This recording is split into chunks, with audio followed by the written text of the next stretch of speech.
இப்போ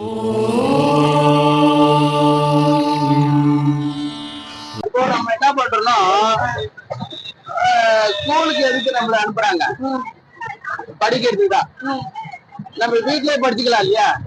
டாக்டர் படிச்சுட்டு நம்மளே பட்டம் வாங்கிக்கலாம் இல்லையா? அது போல அதே போலதான் நம்ம வீட்டுல இல்லாதது அங்க வந்து பாத்தீங்கன்னு சொன்னா சில சில பஞ்ச போத்து வச்சு அதை ரெஜிஸ்டர் பண்ணுவாங்க பாருங்க. கும்பேஷன் இது பண்றாங்க. அங்க உள்ள பவருக்கும் இங்க உள்ள பவருக்கும் அதை சாமி கோயிலுக்கு போறாதான் நம்மளுடைய கருமை வினைகள் தீரும் வராங்க. யாரும் வந்து உண்மையிலேயே நிச்சயமாக நான் அடிச்சு சொல்லுவேன், உண்மையை சாமியை சாமியை பாத்தீங்களா அப்படின்னு கேட்க போய் தான் போறேன். சாமியை பாத்தீங்களான்னு கேட்டா என்ன சொல்லணும்? சொல்லுமா சொல்லலாம். ஓனம்பா ஏதோ பார்த்தேன். அதுதான் உண்மையிலே நான் சாமியை பார்த்தேன், நான் நேசித்தேன். அங்க போன எனக்கு மனசு வந்து சந்தோஷமா இருந்தது. யாருன்னா ஒருத்தர் சொல்லிட்டாங்களா? சொல்றாங்க ஐயா, வெளியிட்டு பாருங்க. எல்லோரும் அனைவரும் உத்தராட்சி கண்டமணி கட்ட வேண்டும். அந்த ஹார்ட் நல்லா இருக்கும். சொல்லுவாங்க, கண்டமணி கட்டணும். சில பேருக்கு சொல்லுவாங்க நீங்க எல்லாம் உத்தராட்சி போடக்கூடாது அப்படின்னா, அதுல யாருமே போட சொல்லவே கொடுத்து ரூல்ஸ் இல்ல. குற்றவாளி போட்ட அலட்சியமா சொல்றாங்க சொல்லிட்டு என்ன பண்ணுவாங்கன்னா, அது உள்ள தெரியாதவங்க இப்ப மாற்றி உள்ளவங்க என்ன நினைப்பாங்க, என்னது ஐயா சிவானம் ஐயா. இப்ப நம்ம ஆன்மீக சிந்தனையோடு நாம இப்ப பூரி ஜெகநாத் கோயிலுக்கு போயிட்டு இருக்கிறோம் ஐயா. ரொம்ப சந்தோஷம். இப்ப சும்மா நேரம் கிடைக்கிற நேரத்துல நம்ம ஆன்மீகத்தை பத்தி பேசுறோம், சரிங்களா ஐயா? அப்படின்னா இப்ப நான் உங்களை ஒரு கேள்வி கேட்கிறேன் ஐயா. அதாவது ஆன்மீகம்ன்றது உள்நோக்கி பயணம், உள்நோக்கிதான் அது பயணம் பண்றோம். அப்படின்னும் போது எதுக்கு ஐயா நம்ம வெளியில எல்லாம் போறோம், எதுக்கெல்லாம் டூர் போறோம், எதுக்கெல்லாம் சாமி கோயில் எல்லாம் போய் பாக்குறோம், அது பதில் சொல்லுங்க ஐயா. இப்போ நம்ம என்ன பண்றோம்னா ஸ்கூலுக்கு எதுக்கு நம்மள அனுப்புறாங்க? படிக்கிறதுக்கு தான். நம்ம வீட்லயே படிச்சுக்கலாம் இல்லையா? டாக்டர் படிச்சுட்டு நம்மளே பட்டம் வாங்கிக்கலாம் இல்லையா? அது போல வீட்டுல வந்து சாமி கும்பிடுனாக்கா எந்த தெய்வத்தை நம்ம கும்பிடுறோமோ அதை நினைச்சுக்கிட்டு நம்ம குலதெய்வத்தை நினைக்கிறோம், கும்பிடுறோம். அந்த குலதெய்வம் எங்க இருக்குது? அதை தேடி நம்ம போறோம், தேடிட்டு போறோம். அந்த சாமி கிட்ட நம்ம என்ன கோரிக்கை வச்சிருக்கோமோ வீட்டுல என்ன பண்ணுவோம். இப்ப வந்து ஸ்கூலுக்கு போறோம்னா ஸ்கூல்ல வந்து பாடத்தை கத்துக் கொடுப்பாங்க, குருநாதர் கொடுப்பாங்க. அது என்ன பண்ணனா வீட்டு பாடம்னு சொல்லி படிக்கலங்கும் போது வீட்டு பாடம் கொடுப்பாங்க. அது வீட்டு பாடம் மாதிரி தான். நம்ம வீட்டுல வந்து சாமி கும்பிட்டு கற்பனை எல்லாம் செய்யும் போது சாமி நான் நினைச்சுக்கிறேன், அதை வந்து நம்ம வந்து முழுமையா போயிட்டு அதோடைய இதை பார்க்கணும். நம்மளுடைய கர்மா தீர்க்கணும் சொன்னா அந்த கோயில்ல போயிட்டு நம்ம என்ன பண்ணணுமோ மறையிடணும். புரியுதுங்களா? இப்போ இதுதான் நம்மளுடைய ஆன்மீகம் என்பது. அதான் உண்மையாக நினைச்சு சொன்னால் இறைவன் நமக்குள்ள இருக்கிறான். பஞ்சபூதமும் ஆட்கொள்ளுது. அப்போ பஞ்சபூதம் என்ன? நிலம் நெருப்பு காற்றாக இருக்குது அல்வா? அதேதான் அந்த கோயில் அங்க இருக்கு பாருங்க. என்ன காமிக்கிறாங்க? போன நெருப்பு தானே காமிக்கிறாங்க, அப்போ நீர் காமிக்கிறாங்க. அதே போலதான் நம்ம வீட்டுல இல்லாதது அங்க வந்து பாத்தீங்கன்னு சொன்னா சில பஞ்ச போத்து வச்சு அதை ரெஜிஸ்டர் பண்ணுவாங்க பாருங்க. கும்பேஷன் இது பண்றாங்க. அங்க உள்ள பவருக்கும் இங்க உள்ள பவருக்கும் அதை சாமி கோயிலுக்கு போறாதான் நம்மளுடைய கருமை வினைகள் தீரும் அப்படின்னு முன்னோர்கள் சொல்லியிருக்கிறாரு. அதான் கோவில் இல்லாத ஊர்ல இருக்கக்கூடாது, குடியிருக்க இருக்கா.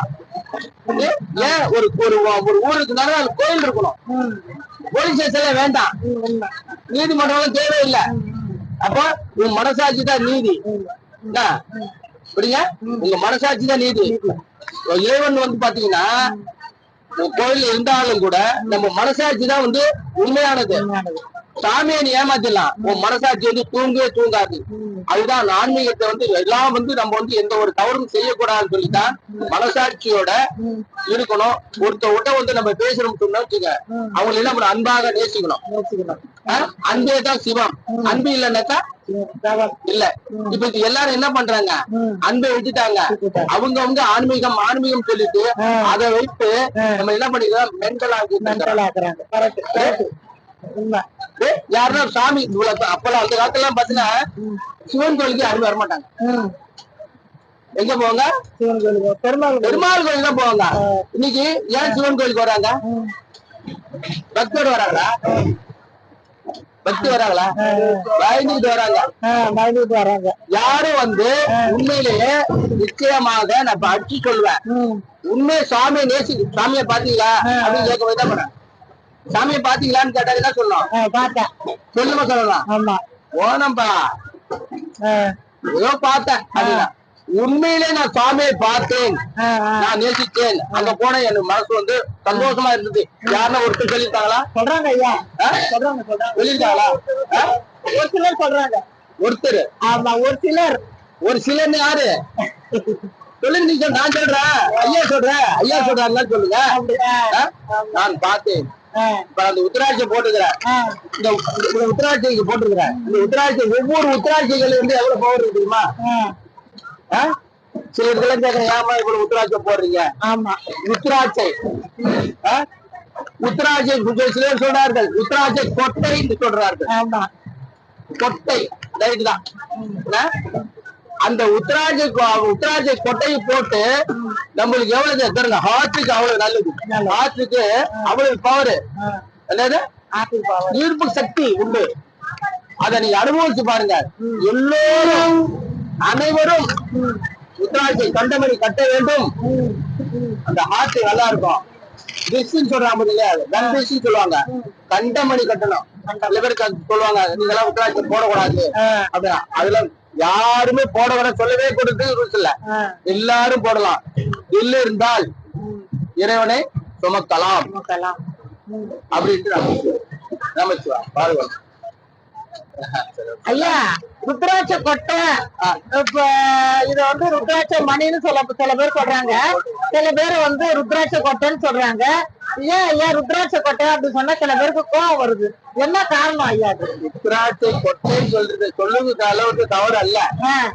ஏன்னு கேட்டீங்கன்னா, சிலர்களுக்கு அந்த உத்தராட்சை கொட்டை என்பது வந்து அவங்களுக்கு வந்து தெரியும், சில பேருக்கு தெரியாது. உத்தராட்சை கொட்டை அலட்சமா சொல்றாங்க சொல்லிட்டு என்ன பண்ணுவாங்கன்னா, அதற்கு உள்ள தெரியாதவங்க, இப்ப மாற்று உள்ளவங்க என்ன நினைப்பாங்க, என்னது அவங்களுடைய இது பாருங்க, உத்தராட்சை கொட்டைன்னு சொல்றாங்க, கொச்சைப்படுத்துறாங்கன்னு சொல்லுவாங்க. நம்ம ஏன் ருத்ராட்சைன்னு சொல்ல வேண்டியதானே? ஏன் அதை பத்தி வந்து தரமா சொல்லணும்? அவங்களுக்கு தெரியாது இல்ல. சில பேருங்க என்ன பண்ணுவாங்க, பாடியா இதோட பேட்டி விட்டு கொட்டைன்னு சொல்றான் பாருங்க, அப்ப வந்து வேற விதமா பாப்பாங்க. இவங்களே வந்து கொச்சமா பேசுறாங்க. எல்லாருக்கும் இந்த உத்தராட்சை ஒரு மரியாதையா இல்லன்னு சொல்லிட்டு அதுதான் அழகா ருத்ராட்சன் குத்துறாங்க, அழகா பேரு, அது சொல்ல வேண்டியதானே? அப்படி அதுதான் நான் உங்களுக்கு அடுத்தவங்கள்ட்ட வந்து நம்ம வந்து நம்மளே வந்து நம்ம தாழ்த்தி கூடாது அல்லவா? அதனால சொல்ல வருங்க. அதுக்கு வந்து நீங்க கொட்டைன்னு சொல்லுங்க, என்ன அது வந்து அந்த அதுக்கும் நல்ல அழகா சொல்லியிருக்காங்க. ருத்ராட்சை அவர் ஏன் செய் அப்படிங்கிற அந்த தீயை சக்தியை வந்து எடுக்க வேண்டிய போர் இருக்குது. ஏன் அது வந்து நம்மளே வந்து நம்ம குழந்தைய நம்மளே வந்து ஏன் மட்டம் அதுக்குதான் நாங்க சொல்றோம்மா, வேற ஒண்ணு சிவாய நம்ம மெயின் சித்தர் யூடியூப் சேனல் அன்பர்களே, நீங்க பார்த்து இந்த வீடியோ பிடிச்சிருந்துச்சுன்னா லைக் பண்ணுங்க, கமெண்ட் பண்ணுங்க, ஷேர் பண்ணுங்க, சப்ஸ்கிரைப் பண்ணுங்க. நன்றி.